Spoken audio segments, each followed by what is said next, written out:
你真的要赶尽杀绝吗？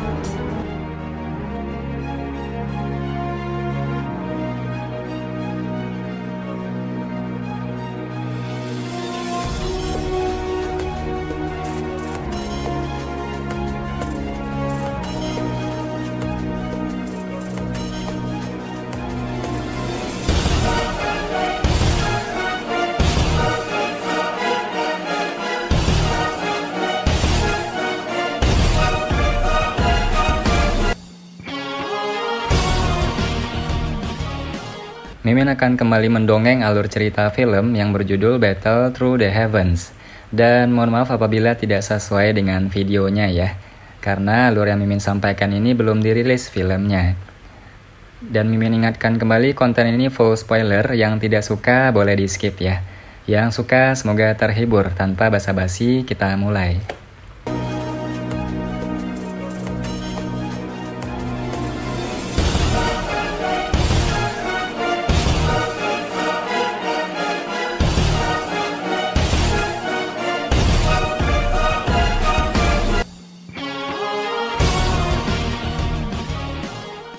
Kelompok pertempuran berdarah selalu menjadi kelompok terbesar dan paling terkenal dalam radius 50 km dari kota Kingsan.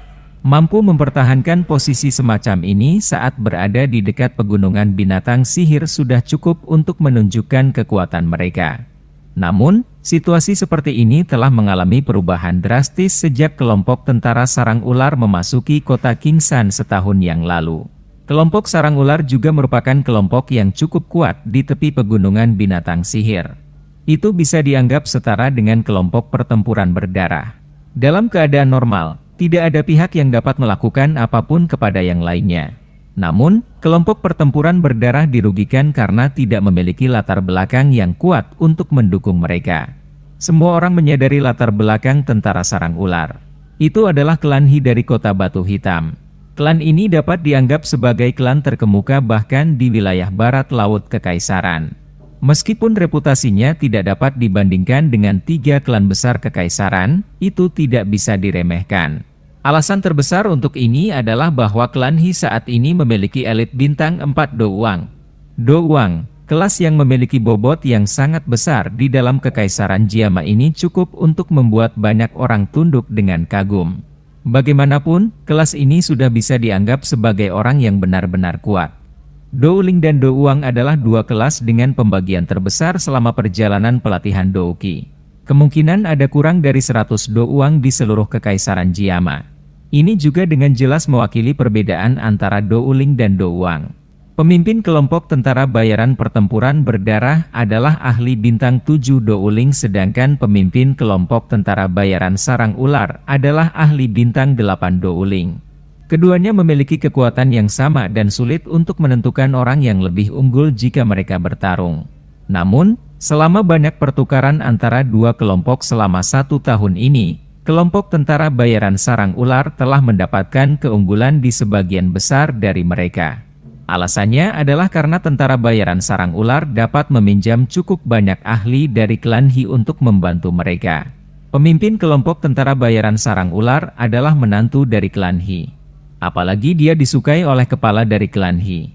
Karena itu, mereka hanya menutup mata ketika dia meminjam ahli klan untuk menghadapi lawannya. Terakhir kali Xiao Yan bertemu Keagang dan Ling Er secara kebetulan saat kelompok pertempuran berdarah sedang menghadapi situasi hidup dan mati. Saat itu, pemimpin tentara bayaran sarang ular telah mengundang total 2 ahli dari klan He yang kekuatannya sekitar bintang 6 Douling. Jika Xiao Yan tidak muncul di tengah-tengah serangan, kemungkinan kelompok pertempuran berdarah akan benar-benar menghilang dari kota Kingsan. Xiao Yan tidak secara pribadi pergi dan membantu setelah menyelamatkan Keagang dan Ling Er. Lagi pula, dari cara dia melihatnya, dia tidak memiliki banyak pertemanan dengan kelompok pertempuran berdarah. Dia turun tangan untuk menyelamatkan mereka hanya karena dia pernah bertemu Keagang saat itu. Karena itu, dia telah memberi Keagang 5 botol teratai api yang dia buat sendiri. Dari bagaimana dia melihatnya, 5 botol teratai api ini cukup untuk berurusan dengan beberapa tentara bayaran kelas Douling. Tentu saja, hal-hal terjadi sesuai dengan harapannya. Setelah mendapatkan 5 botol teratai api yang diberikan Xiao Yan. Keagang menyelamatkan kelompok pertempuran berdarah agar tidak dihancurkan. 3. Botol teratai api yang dia lemparkan menyebabkan pemimpin sarang ular mercenari dan 2 ahli dari klan He menderita 2 kematian dan 1 cedera. Taktik ini langsung membalikkan keadaan. Reputasi kelompok pertempuran berdarah telah melonjak. Dalam waktu 1 bulan, mereka telah mengusir semua orang dari kelompok tentara sarang ular dari kota Kingsan. Namun, mereka juga tahu bahwa masalah ini pasti akan mengganggu klan He. Itu bahkan mungkin terdengar oleh kepala klan dari klan He. Bagaimanapun, 2 ahli klan Douling dan menantu laki-lakinya berakhir dengan nasib yang menyedihkan. Kehilangan semacam ini adalah sesuatu yang tidak dapat dengan mudah diabaikan dari sudut pandang mereka. Meskipun mereka akhirnya mengetahui hal ini, kelompok pertempuran berdarah tidak mau melepaskan kerja keras mereka selama bertahun-tahun. Perbedaan pendapat di dalamnya cukup besar. Namun, saat mereka akan mengambil keputusan, wajah mereka menjadi pucat saat menyadari bahwa para ahli dari klan He telah tiba di kota Kingsan. Selain itu, hal yang menyebabkan mereka sangat putus asa adalah bahwa kepala klan dari klan He, yang kekuatannya berada di kelas Douang, juga termasuk di antara anggota klan He yang telah tiba. Di bawah kekuatan menakutkan dari ahli Douang ini, semua pertahanan kelompok pertempuran berdarah dengan mudah dihancurkan satu demi satu. Seluruh kelompok tentara bayaran dipenuhi dengan keputusasaan dan ketidakberdayaan di bawah wajah kepala klan yang dingin dan gelap dari klan He. Pada saat ini, Keagang, yang menahan pikiran untuk mengambil risiko, diam-diam memecahkan piring giok yang diberikan Xiao Yan padanya saat itu. Meskipun tidak yakin apakah Xiao Yan cocok untuk kepala klan ini dari klan He, dia sudah menjadi satu-satunya harapan dari seluruh kelompok pertempuran berdarah pada saat seperti itu. Karenanya, Keagang mematahkan lempengan giok di tangannya meskipun dia kurang percaya diri. Tempat dari kelompok pertempuran berdarah yang awalnya dipenuhi dengan tawa dan kutukan menjadi sangat sunyi saat ini. Hampir beberapa ratus anggota Kompi dan keluarganya dikejar-kejar ke tempat terbuka yang biasa mereka gunakan untuk pelatihan. Di bawah tatapan para penjaga dari klan He yang mengelilingi mereka, bahkan anak-anak hanya bisa menggigit bibir mereka dengan erat, tidak berani mengeluarkan suara tangis sedikit pun. Pasalnya, sudah ada puluhan mayat yang kepalanya telah dipisahkan dari badannya di tanah kosong di sampingnya. Pada saat ini, itu adalah peringatan dengan darah. Sebuah kursi besar dengan lapisan lembut ditempatkan di tangga di tanah terbuka. Seorang pria tua yang mengenakan pakaian Cina duduk di atasnya dengan ekspresi muram. Pada saat ini, tangannya memegang erat botol batu giok. Kalian semua mengandalkan ini untuk melukai menantu laki-lakiku secara serius dan membunuh 2 ahli dari klan He? Orang tua itu bermain dengan botol giok di tangannya. Dia melirik ke arah teratai api di dalam botol dan berbicara dengan nada yang pekat. Keributan terjadi di lapangan terbuka. Bibir Keagang, yang berada tepat di depan, bergerak. Dia melangkah maju dan berbicara dengan suara serak, "Akulah yang memegang botol giok ini. Jika kamu ingin membunuh, aku akan membiarkanmu melakukannya kepadaku. Namun, aku berharap kepala klan dari klan He akan murah hati dan melepaskan wanita dan anak-anak dari pertempuran berdarah. Mereka tidak tahu apapun." Di belakang Keagang adalah seorang pria paruh baya berwajah pucat. Melihat pakaiannya, sepertinya dia memiliki posisi yang cukup tinggi di dalamnya. Namun, pada saat ini, dia hanya bisa mengungkapkan senyuman yang menyedihkan. Meskipun dia memiliki kekuatan Douling, dia sama sekali tidak berharga di depan pemimpin klan He ini. Ini karena dia menderita luka serius akibat pukulannya. "Paman kedua, kamu baik-baik saja?" Ling Er yang berada di samping membantunya dengan mata berkaca-kaca. Suaranya mengandung sedikit suara tangis. "Aku baik-baik saja," pria paruh baya itu berbicara dengan getir. "Sepertinya tempat ini akan dibasuhi darahku." "Itu tidak akan terjadi, selama Mr. Xiao Yan bisa datang, kita pasti akan baik-baik saja." Ling Er buru-buru menggelengkan kepalanya saat dia menggigit bibirnya dan berbicara dengan lembut. "Tuan Xiao Yan, orang misterius yang memberi kalian berdua botol teratai api, namanya mirip dengan kepala aliansian terkuat yang saat ini ada di ibu kota. Namun, bagaimana mungkin kamu bisa bertemu dengan orang yang begitu kuat? Pria paruhbaya itu mengejek dirinya sendiri dan menggelengkan kepalanya. Ling Er menggerakkan bibirnya. Namun, dia tidak mengucapkan sepatah kata pun.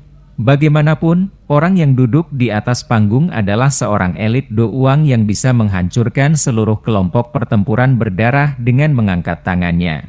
Matanya juga sedikit menggelap saat memikirkan usia Xiao Yan. Kepala klan He mengepalkan tinjunya selama Ling Er berbicara dengan pria paruhbaya itu. Botol giok ditutupi dengan garis retakan. Matanya tiba-tiba menyipit beberapa saat kemudian dan dia tiba-tiba melemparkan botol giok. Suara ledakan yang terang bergema di tempat itu dan lubang dalam yang berukuran lebih dari 10 kaki muncul di tanah terbuka. Mata kepala klan dari klan He sedikit cerah saat dia melihat ke lubang yang dalam.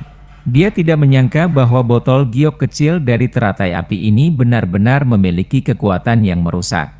Jika dia bisa mendapatkan lebih banyak dari benda ini dan melemparkan lusinan bersama-sama, bahkan seorang ahli kelas Do Wang perlu berlindung. Di mana kamu mendapatkan benda ini? Kepala klan dari klan He mengalihkan pandangannya ke arah Kaagang dan bertanya. Aku secara kebetulan mendapatkannya saat saya berburu magical beast di pegunungan. Mata Kaagang bergetar. Dia langsung menjawab begitu mendengar pertanyaan ini. Dari kelihatannya situasinya, tampaknya orang tua ini memiliki pemikiran serakah terhadap botol teratai api ini. Namun, Kaagang tidak ingin mengungkapkan Xiao Yan sebagai dermawannya. Kemungkinan itu akan menyebabkan banyak masalah baginya nanti.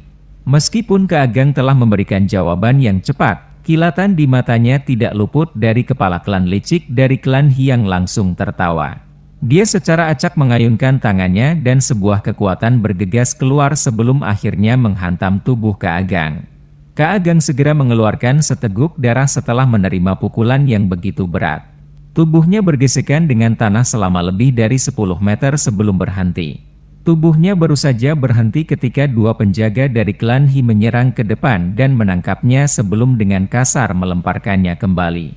Aku akan memberimu satu kesempatan lagi. Aku bisa melepaskanmu jika kamu memberitahuku. Kepala klan dari klan He menggosok lengan bajunya dan berbicara dengan acuh tak acuh. Aku sudah memberitahumu bahwa ini adalah sesuatu yang aku peroleh dari pegunungan. Ekspresi Kaagang pucat. Jejak darah berulang kali merembes dari sudut mulutnya. Tubuhnya terbaring di tanah saat dia mengangkat kepalanya dan berbicara dengan susah payah sambil menatap ke kepala klan dari klan He. Kepala klan He yang sedang menggosok lengan bajunya perlahan berhenti. Kegelapan secara bertahap muncul di wajahnya saat dia perlahan berjalan menuruni tangga. Sesaat kemudian, dia tiba di depan Kaagang yang sedang berjuang di ambang kematian, dengan mata dingin dan acuh tak acuh. Senyuman buas muncul di sudut mulutnya. Dia segera mengangkat tangannya tinggi-tinggi sebelum dengan kasar menginjak kepala Kaagang. Dari tampang kekuatannya, sepertinya kepala Kaagang akan langsung pecah seperti semangka yang mendarat di tanah jika dia dipukul olehnya. Banyak teriakan segera terdengar di tanah terbuka saat melihat pemandangan ini. Keganasan di sudut mulut kepala marga klan He semakin pekat setelah mendengar teriakan tajam dari sekelilingnya. Namun, ketika kakinya hanya 1 inci atau lebih dari kepala Kaagang, suara tenang terdengar di tanah terbuka. Kakinya tiba-tiba menjadi kaku saat ini. Ekspresi kepala klan He berubah sedikit saat suara itu terdengar. Kakinya tidak terus turun. Sebaliknya, dia perlahan-lahan menariknya dan berbicara dengan suara yang dalam, "Bolehkah aku tahu teman mana yang ada di sini? Ini adalah masalah klan He. Tolong jangan ikut campur dalam urusan orang lain." Mata kepala klan He perlahan menyapu ke sekeliling saat dia berbicara. Namun, dia sebenarnya tidak dapat menemukan jejak orang yang berbicara, menyebabkan hatinya sedikit tenggelam. "Kamu mencariku?" Raungan sedikit menggelegar tiba-tiba bergema di langit tepat saat mata kepala klan He melihat sekeliling. Sosok hitam perlahan muncul di tempat latihan dan berbicara sambil tersenyum. Sosok berjubah hitam yang tiba-tiba muncul menyebabkan mata di kepala klan He sedikit menyusut. Matanya perlahan bergeser ke atas. Akhirnya, berhenti di wajah muda itu. Dia langsung terkejut mengingat usia muda orang ini. Mata Kaagang yang berwajah pucat segera memancarkan kegembiraan saat melihat sosok manusia berjubah hitam yang telah muncul. Dia berjuang dalam upaya untuk bangun tetapi tidak berhasil karena lukanya terlalu parah. Tindakan Kaagang segera menimbulkan keributan di tempat latihan. Banyak orang dari kelompok pertempuran berdarah menggunakan tatapan gembira untuk melihat sosok berjubah hitam itu. Sebagian besar dari mereka telah mendengar bahwa alasan kemampuan kelompok mereka untuk menghindari bencana dihilangkan adalah karena bantuan ahli misterius ini. Dia adalah Mr. Misterius Xiao Yan. Tatapan pria parubaya berwajah pucat itu menyapu sosok berjubah hitam itu saat dia dengan lembut bertanya pada Ling Er di samping yang wajah cantiknya memancarkan kejutan yang menyenangkan. Iya. Ling Er mengangguk. Matanya tidak berkedip saat berhenti di punggung orang itu. Beberapa kehidupan muncul di hatinya yang putus asa mengikuti kemunculan sosok hitam ini. Untuk beberapa alasan yang tidak diketahui, dia memiliki kepercayaan diri yang tidak diketahui pada anak muda ini. Namun, dia tampaknya masih terlalu muda. Posisi pria parubaya itu secara tidak sengaja bisa melihat sisi wajah Xiao Yan dan dia tidak bisa tidak berbisik. Dia mungkin masih muda tapi dia sangat kuat, ucap Ling Er. Dia benar-benar tidak setuju dengan cara pria parubaya menggunakan usia untuk menilai kekuatan orang lain. Orang parubaya itu tertawa getir ketika mendengar tanggapannya. Dia tentu saja berharap pemuda berjubah hitam ini sekuat mungkin. Namun, seseorang harus realistis dalam segala hal. Kepala klan dari klan He dapat mencapai kekuatannya saat ini setelah berlatih selama beberapa tahun. Dari penampilan pria muda berjubah hitam ini, dia mungkin baru berusia sekitar 20 tahun bahkan jika ada yang membulatkan usianya. Kepala klan He telah menghentikan tatapan gelap dan seriusnya pada Xiao Yan setelah dia muncul. Mengingat kekuatannya, dia secara alami tidak dapat melihat kedalaman kekuatan Xiao Yan. Namun, kecepatan yang baru saja ditampilkan membuatnya sedikit takut. Jika tidak, kemungkinan dia akan langsung menyerang dan membunuh Xiao Yan. Ekspresi Xiao Yan masih seperti sumur tua sementara hati kepala klan He berkedip-kedip.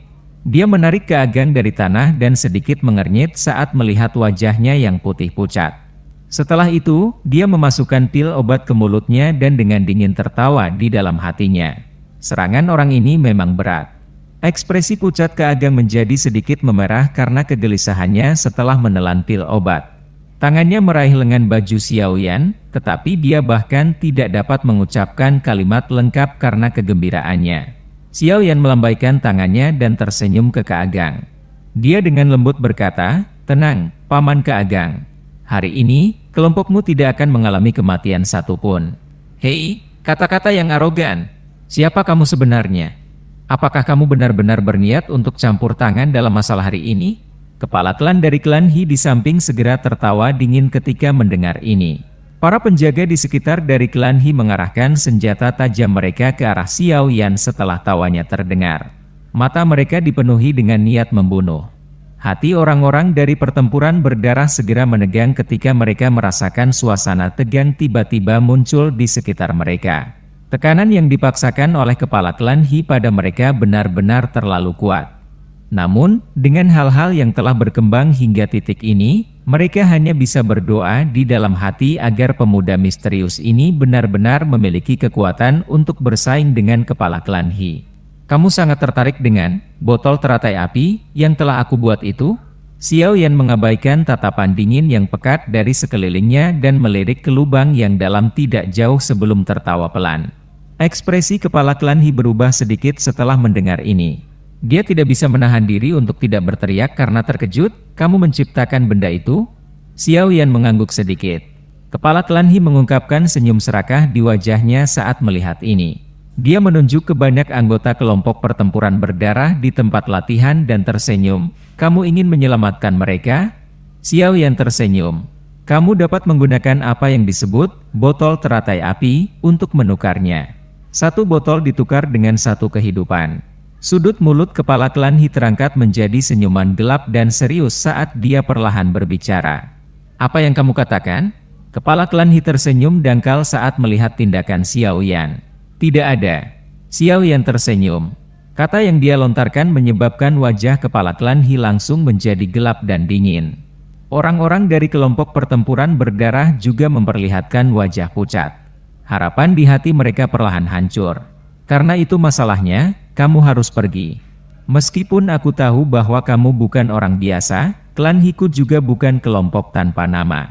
Jika kamu benar-benar ingin mencari masalah dengan klanku, kemungkinan besar tidak akan ada banyak manfaat bagimu. Kepala klan dari klan He tertawa. Jika dia tidak sebagian takut dengan kekuatan Xiao Yan, kemungkinan sudah lama menyerang dan menangkap Xiao Yan. Setelah itu, dia akan memenjarakan dan memaksanya untuk memperbaiki botol teratai api yang kuat setiap hari.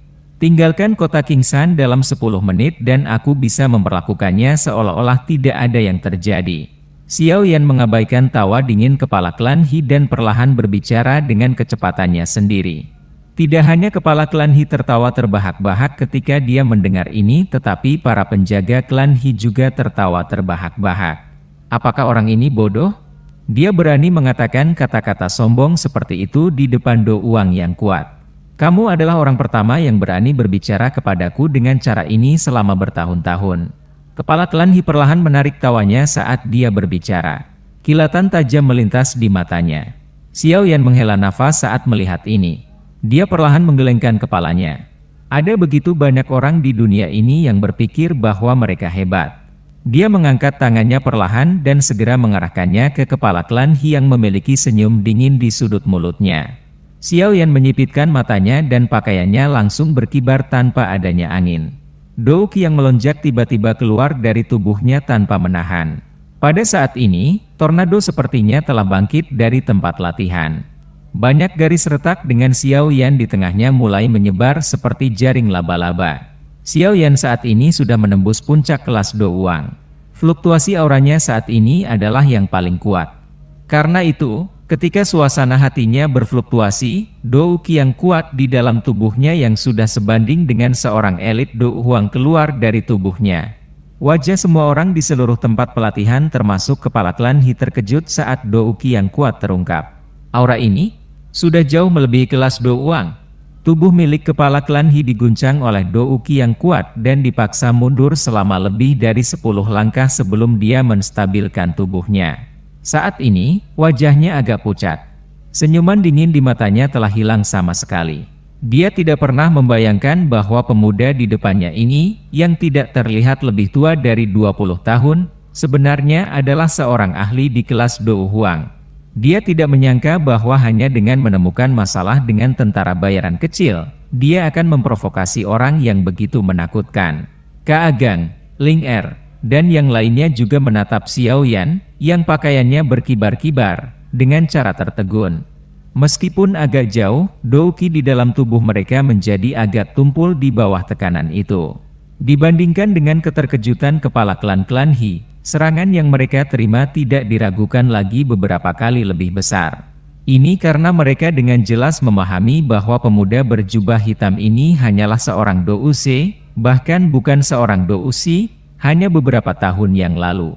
Namun, dia saat ini melompat ke tingkat di mana dia bisa bersaing dengan ahli top dalam kekaisaran. Pria paruh baya dari kelompok pertempuran berdarah juga memandang pria berjubah hitam yang jubahnya berkibar tanpa angin. Sukacita liar melonjak di dalam hati mereka beberapa saat kemudian. Do Qi di dalam tubuh kepala klan He mengalir dengan liar dan mencoba yang terbaik untuk menahan tekanan yang datang dari Xiao Yan. Tatapannya berulang kali menyapu wajah muda yang tenang itu sementara badai berkecamuk di dalam hatinya. Sejak kapan elit muda Do Huang muncul di dalam kekaisaran? Pikiran ini bertahan di dalam hatinya. Pada saat tertentu, tubuh kepala klan He bergetar.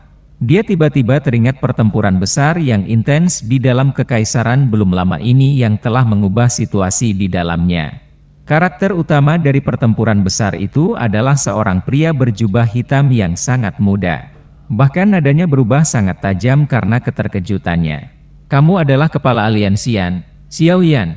Suara tajam kepala klan He tidak diragukan lagi muncul seperti guntur yang meledak di telinga semua orang di dalam tempat latihan, menyebabkan mata mereka menampakkan kebodohan.